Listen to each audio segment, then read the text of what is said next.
What's going on, guys? Boss Squirrel here with another guide video, and today I want to talk about my Grenadier Moze. This build is pretty simple. We're just throwing grenades, no guns. The only purpose of guns is to get out of fight for your life, and pretty much that's it. And as usual, after discussing the build, we'll run the Guardian takedown in 2 trials. We'll fast forward the first phase because it's pretty easy. We'll get into the second phase, including the first crystal phase. And by the way, please consider liking and subscribing and hit that notification bell for further videos to come. Alright, so without further ado, let's get into the build. Okay, so now for guns. All we need is a Guardian Angel. We're going URAD here, as you can see, while under 50% health, deal 100% bonus radiation damage. This also works with grenades, so it's pretty good. We also have a Plasma Coil here, just to get out of fight for your life, also with the same anointment. And for the shield, at the first part of my video, I was using a Madcap, but now I've decided to go with the Infernal Wish. The Madcap is good for that high shield capacity, but the downside of it is your fight for your life time is reduced by 50%. So there are a lot of times that when I get into fight for your life, I instantly die and didn't get the chance to get out of it because of this debuff. That's why I just went with the Infernal Wish, and besides, it's easier to get out of fight for your life since Infernal Wish adds one more projectile to our shot, so it's really powerful with the Plasma Coil. And for the anointment, it doesn't really matter what type of anointment you have, just avoid the action skill and cooldown rate. I'll discuss that later on the skill tree, why you don't want that. Now for the grenades, for mobbing, I like using the cloning maddening tracker. We have a max level here with the anointment on grenade thrown.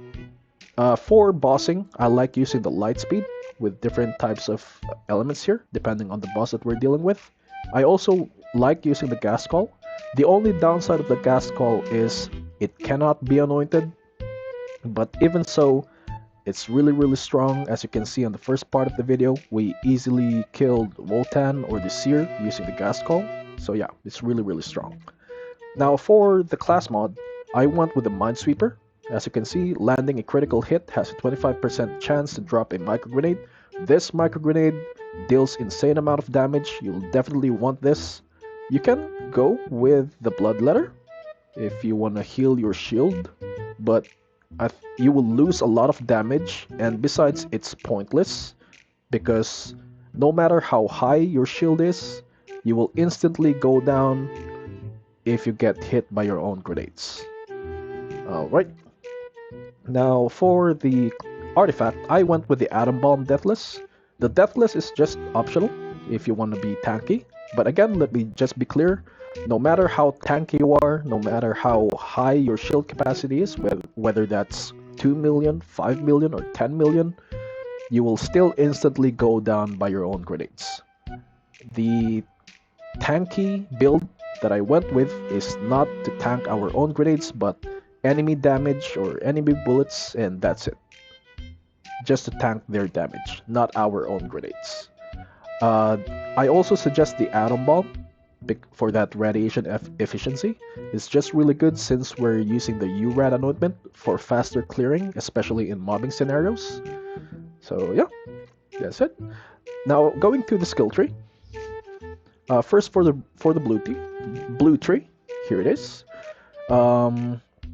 You'll definitely want Fire in the Skagden to be maxed out for that bonus incendiary damage. Don't be fooled by that 30%. At Mayhem 10 or 11, this is around 400% or more, which is really insane.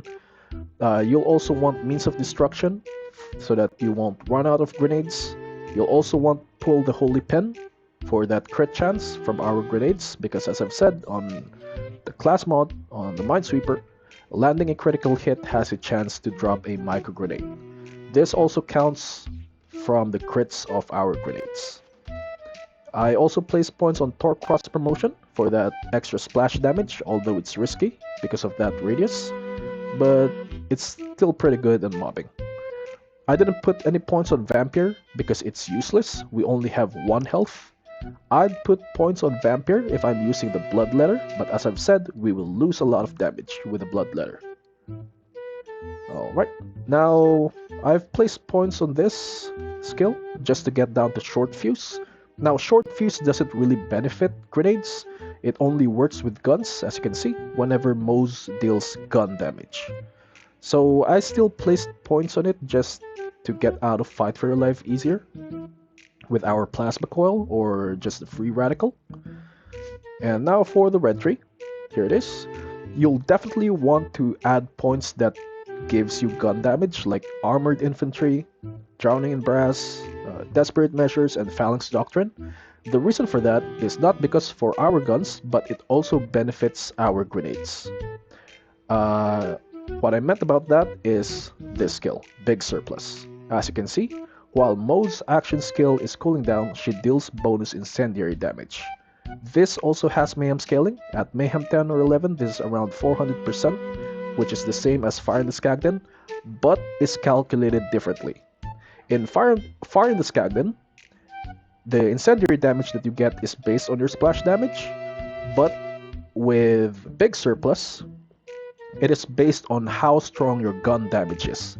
At first, I thought this skill only works with gun, as you can see, 15% off gun damage, but I've researched this skill further on the web, and actually this benefits from all sources of your damage, which is calculated by how strong your gun damage is. That's why I recommend putting skill points on skills that increases your gun damage. And that's also the reason why I've placed points on Scrappy for that bonus gun or weapon damage. I didn't. This is useless. I just placed points on it just to get down through here. Stoke the Embers also benefits grenades, which is also pretty good. Redistribution isn't necessary. I just placed 1 point on it because I just don't know where else to put my remaining points, so I just place it here. No need to add points on Russian Offensive because it's useless. As I've said, we only have 1 health. Now, for the action skill, you'll definitely want an Iron Cub with the grenade launcher so that whenever we summon Iron Cub, he will just basically kill himself and Big Surplus automatically procs. And that's the reason why I've said earlier that you don't want an action skill and cooldown rate anointment from your shield, because we want Iron Cub to be on cooldown for as long as possible. And speaking of that, you also want to disable Top Puff. Also for the same reason, we don't want Iron Cub to be active. And speaking of Garden Rank, still haven't unlocked the last one, and we're running it on Mayhem 11. Alright, so we'll run the Guardian Takedown in True Trials. I'll fast forward the first phase and we'll get into the second phase.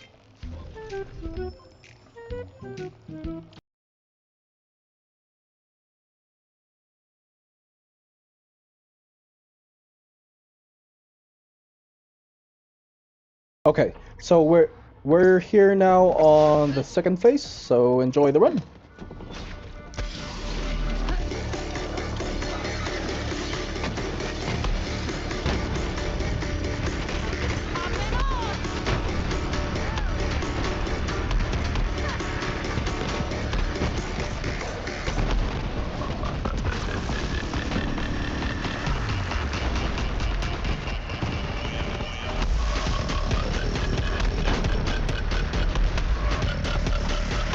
The problem with this build is you really have to be aware of your distance from your enemies, because as soon as they get near you, you will definitely go down.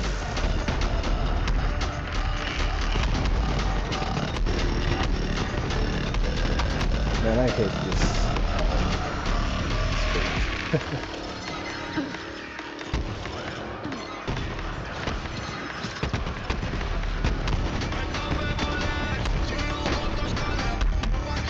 Right, now going to the crystal phase. Hopefully we don't go down. We can't really move around.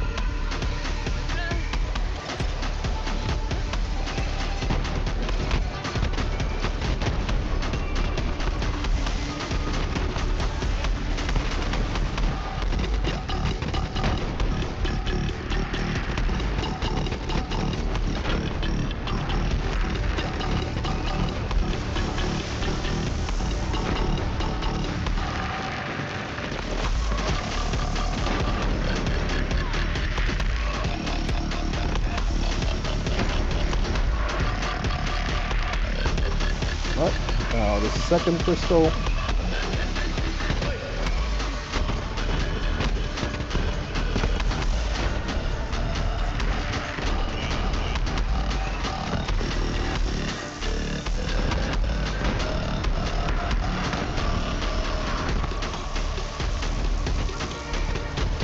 This is what I love about the CMT.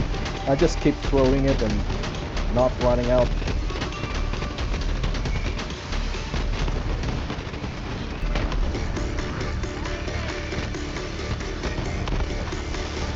Alright, now to the last crystal. Oh. Get away, get away! No! Man, they're so close. We could get down.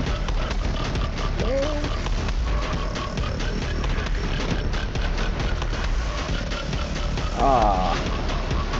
Alright.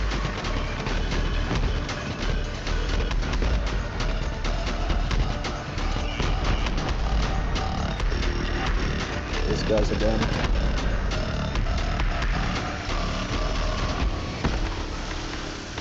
Oh man, it's so near. Ah.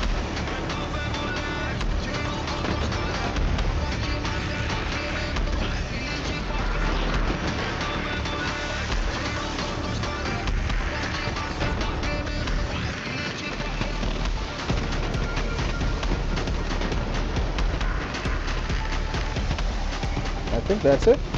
They're all gone. Alright.